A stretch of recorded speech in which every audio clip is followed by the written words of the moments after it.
For the repair of the Damcos Ballast control PCBs, the following procedures were necessary: replacement of various electronic components and general cleanup of the unit.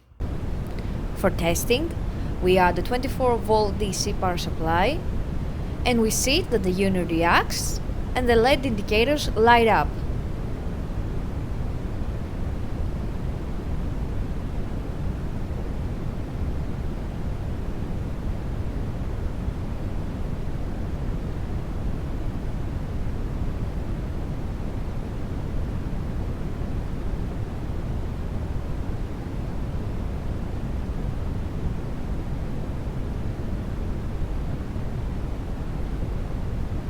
The same process is repeated for the second PCB.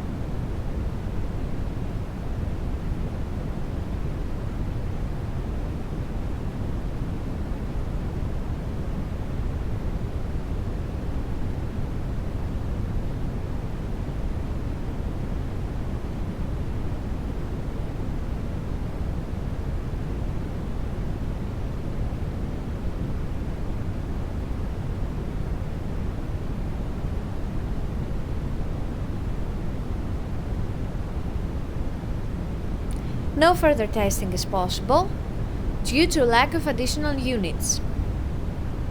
It is now clear that both ballast control PCBs are working successfully and are ready to be delivered to the customer.